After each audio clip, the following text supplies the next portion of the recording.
Hello viewers. তো আমরা বিভিন্ন ধরনের যে সমস্ত প্রিন্টার ইউজ করি, তো সেই প্রিন্টারগুলো কি হয়, অনেক সময় যে প্রিন্টের যে কোয়ালিটি সেগুলো অনেক সময় ব্যাঘাত ঘটে। বিভিন্ন সময় অনেক দিন ধরে প্রিন্ট করতে করতে সেই প্রিন্টের কোয়ালিটিতে কিন্তু ব্যাঘাত ঘটে। কোনো সময় লেখাগুলো অস্পষ্ট আসে, কোনো সময় লেখাগুলো বেঁকে যায়, ঠিক আছে, হেড অ্যালাইনমেন্টের জন্য, বা কোনো সময় কালি শেষ হয়ে যাওয়ার জন্য নতুন করে আবার যখন কালি ঢোকানো হয় তখন কিন্তু সেই কালিটা হেড পর্যন্ত আসে না, যার জন্য কিন্তু সেই ফ্যাকাসে কোয়ালিটি প্রিন্ট হতে থাকে। তো আজকের এই ভিডিওতে আমি ডিটেলসে দেখিয়ে দেবো কিভাবে আপনি কম্পিউটারের সাহায্যে পুরো আপনি প্রিন্টারটাকে অপারেট করতে পারবেন। সেটা হেড ক্লিন হোক, নজেল চেক হোক, বা ইঙ্ক ফ্ল্যাশিং হোক, প্রত্যেকটা জিনিসই কিন্তু আপনি কম্পিউটার থেকে করতে পারবেন। সেটা ডিটেলস এই ভিডিওতে আপনাদেরকে দেখে দেবো। আপনি যদি দেখতে বা জানতে চান তাহলে ভিডিওটা শেষ পর্যন্ত দেখতে থাকুন। নমস্কার, আমি সৌমেন রায়, আপনি দেখছেন Sayan Infotech, one station all application. তো এটা কাজটা করার জন্য যেটা করতে হবে আপনাদেরকে প্রথমে, তার জন্য প্রথমে কন্ট্রোল প্যানেলে চলে যেতে হবে। কন্ট্রোল প্যানেলে চলে যাওয়ার পর হার্ডওয়্যার অ্যান্ড সাউন্ড যে অপশনটা রয়েছে এখানে ক্লিক করতে হবে, হার্ডওয়্যার অ্যান্ড সাউন্ড। তারপর ডিভাইস অ্যান্ড প্রিন্টার্সে চলে এলাম। তো ডিভাইস অ্যান্ড প্রিন্টার্সে চলে আসার পর দেখতে পাচ্ছেন এখানে সমস্ত রকমের ডিভাইস এবং সমস্ত রকমের প্রিন্টার্স যেটা এই কম্পিউটারের সাথে অ্যাটাচড আছে সেগুলো সবই কিন্তু এখানে শো করছে। উপরে ডিভাইস এবং নিচে প্রিন্টার্স, ঠিক আছে। তো আপনি কোন প্রিন্টারটাকে আপনি অপারেট করতে চান সেটাকে আপনাকে ফার্স্ট সিলেক্ট করতে হবে, বা আপনাকে ফার্স্টে বুঝে নিতে হবে যে কোন মডেলে বা কোন প্রিন্টারটাকে আপনি করতে চান। যদি আপনার একটা প্রিন্টার থাকে তাহলে তো কোনো অসুবিধা নেই, এখানে একটাই প্রিন্টার আসবে। তো এক্ষেত্রে আমি এপসন M200 সিরিজ এই যেটা প্রিন্টার রয়েছে, যে প্রিন্টারটা, এটাকে আমি অপারেট করতে চাই। তো এইটার ওপর ক্লিক করবেন, লেফট ক্লিক করবেন, ফার্স্টে সিলেক্ট করবেন এটাকে, তারপর একটা রাইট ক্লিক করবেন। রাইট ক্লিক করলে এরকম ধরনের একটা উইন্ডো আসবে, ছোট্ট উইন্ডো, যেখানে প্রিন্টিং প্রেফারেন্সেস বলে একটা অপশন আসবে। প্রিন্টিং প্রেফারেন্সেস এখানে ক্লিক করবেন। আমি জুম করে দেখাচ্ছি আপনাদেরকে। প্রিন্টিং প্রেফারেন্সেস, তো এখানে ক্লিক করবেন। এখানে ক্লিক করার পর এইরকম ধরনের একটা উইন্ডো আসবে, যেখানে থাকবে মেন মেনু থাকবে, একটা মোর অপশন থাকবে এবং মেনটেনেন্স থাকবে। এই যে সিস্টেমটা যারা M200 বা এপসন ইউজ করেন তাদের কিন্তু প্রিন্টের যখন প্রিন্ট করেন তখন কিন্তু এই উইন্ডোটা অনেক সময়তেই আপনাদের সামনে আসে, দেখে থাকবেন। আপনারা সেখান থেকেও কিন্তু করতে পারবেন। কিভাবে করবেন সেটা দেখিয়ে দিচ্ছি।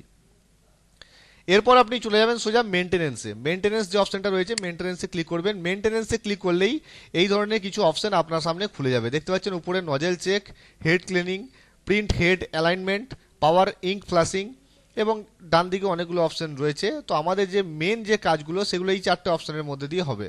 নজেল চেক যেটা হচ্ছে, নজেল চেক করে আপনি চেক করতে পারেন আপনার প্রিন্টারটাকে, যে লেখার মধ্যে কোনো কিছু কাটা কাটা যে দেখতে পাচ্ছেন, যে এই যে এটা স্মুথলি লেখা আছে, তারপর এই যে এটা কাটা কাটা আসছে, এইটা করে প্রিন্ট করে দেখতে পারেন আপনি নজেল চেক করে যে আপনার হেড ঠিক আছে কিনা। হেড ক্লিনিং মানে হেডে যদি কোনো ময়লা জমে থাকে সেটা ক্লিন আপনি এখান থেকেই করতে পারবেন হেড ক্লিনিং অপশনে গিয়ে। আমি প্রত্যেকটা অপশনের ভেতরে গিয়ে দেখিয়ে দেবো। তারপর প্রিন্ট হেড অ্যালাইনমেন্ট, যদি আপনার লেখা টেরা বেঁকা আসে, কোনো প্রিন্ট আউট আপনি ওয়ার্ডে লিখছেন ঠিক, কিন্তু প্রিন্টের সময় সেটা টেরা বেঁকা আসছে, তো সেক্ষেত্রে আপনাকে প্রিন্ট হেড অ্যালাইনমেন্ট করতে হবে, মানে হেডটাকে আপনাকে অ্যালাইনমেন্ট করতে হবে, ঠিক আছে, তাহলে কিন্তু লেখাটা সোজা হয়ে যাবে। এটা অনেক ক্ষেত্রে কিন্তু হয়। আর যেটা বলছিলাম যে কালি হয়তো শেষ হয়ে গেছে, তারপর আপনি শেষ হয়ে যাওয়ার পর আপনি কালি ঢুকিয়েছেন, তখন কিন্তু কালির যে শেষ হওয়া অবস্থায় যে প্রিন্ট আউটটা সেই রকম ধরনেরই প্রিন্ট হচ্ছে কালি ঢোকানোর পরেও, সেক্ষেত্রে আপনাকে পাওয়ার ইঙ্ক ফ্ল্যাশিং করতে হবে। তো এই যে চারটে প্রবলেম আপনাদেরকে বললাম, এই চারটে প্রবলেম হলে আপনারা হয়তো প্রিন্টার নিয়ে একদম সার্ভিস সেন্টারে চলে যান। তো এই চারটে প্রবলেমের জন্য কিন্তু সার্ভিস সেন্টারে যাওয়ার প্রয়োজন নেই, আপনি কম্পিউটার থেকেই এই প্রবলেমগুলো সলভ করে নিতে পারবেন। তো নজেল চেক করার জন্য এই যে আইকনটা রয়েছে এই আইকনে ক্লিক করবেন। এখানে কিছুক্ষণ ওয়েট বলবে, প্লিজ ওয়েট, একটা অপশন আসবে। তারপর আপনার এটা প্রিন্ট অপশন চলে আসবে এখানে, ঠিক আছে, প্রিন্ট অপশন চলে আসবে। প্রিন্টে ক্লিক করলেই আপনার প্রিন্ট হয়ে যাবে, এবং প্রিন্ট করে আপনি কাগজে দেখে নিতে পারেন যে আপনার এই যে যেটা দেখাচ্ছে এই যে কাটা কাটা আসছে কিনা মাঝখানে, এরকম যদি হয়ে থাকে তাহলে আপনাকে হেড ক্লিন করতে হবে, ঠিক আছে। যদি না আসে তাহলে আপনার হেড ক্লিন করার কোনো প্রয়োজন নেই, ঠিক আছে। তো আমি এখন ক্রস করে দিলাম। তারপর হচ্ছে হেড ক্লিনিং, যদি আপনার হেড ক্লিনের প্রয়োজন হয় তাহলে আপনার যেখানে কালির যে ড্রামটা আছে, মানে লিকুইড কালি যদি হয় সেটাকে কিন্তু অন অবস্থায় রাখবেন। সেখানে যদি কোনো কি থাকে, মানে ইঙ্ক কি যদি কিছু থাকে সেটাকে অন অবস্থায় রাখবেন। দেখতে পাচ্ছেন উপরে দেখিয়ে দিয়েছে, সেটা অন অবস্থায় রেখে এখানে স্টার্ট বাটনে প্রেস করে দেবেন। স্টার্ট বাটনে প্রেস করে দিলেই কিন্তু আপনার যে হেড ক্লিনিং সেটা কিন্তু স্টার্ট হয়ে যাবে। 5 মিনিট কি 7 মিনিট সময় লাগবে এটার জন্য, তারপর কিন্তু অটোমেটিক আপনার হেড ক্লিন শেষ হয়ে যাবে এবং তারপর আপনি নজেল চেক করে দেখে নিতে পারেন যে আপনার হেড ক্লিন ঠিকঠাক হয়েছে কি হয়নি। আর এটা হচ্ছে print head alignment. Head alignment যদি করতে চান, যদি লেখা টেরা বেঁকা আসে, মানে বেঁকা অবস্থায় আসে প্রিন্ট হয়, তাহলে আপনি সেম প্রসেসে প্রিন্ট হেড অ্যালাইনমেন্ট করতে পারেন। এখানে কিছুক্ষণ ওয়েট করতে বলবে, তারপর স্টার্ট বাটনে প্রেস করে দিলেই কিন্তু নেক্সট করে স্টার্ট করে দিলেই আপনার অ্যালাইনমেন্ট, হেড অ্যালাইনমেন্ট স্টার্ট হয়ে যাবে। এক্ষেত্রে আপনার 5 মিনিট থেকে 7 মিনিট সময় লাগবে। আর পাওয়ার ইঙ্ক ফ্লাশিং, এখানেও ক্লিক করলে আপনি যদি কালি ভরার পর, এটা অবশ্যই সবাইকে করতে হয়, যদি কালি একদম শেষ হয়ে যায় তারপর যদি আপনি কালি ভরেন তাহলে কিন্তু ইঙ্ক ফ্লাশিং অবশ্যই করতে হবে, না হলে কিন্তু আপনার প্রিন্টের কোয়ালিটি ফ্যাকাসে আসবে।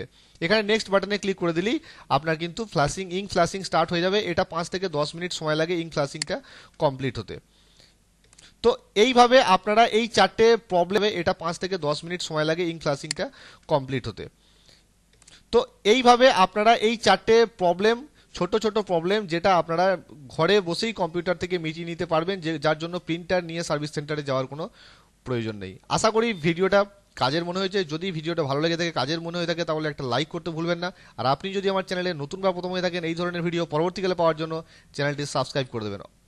আবার দেখা হবে নতুন কোনো ভিডিওতে নতুন কোনো টপিকস নিয়ে। ততক্ষণ জয় হিন্দ।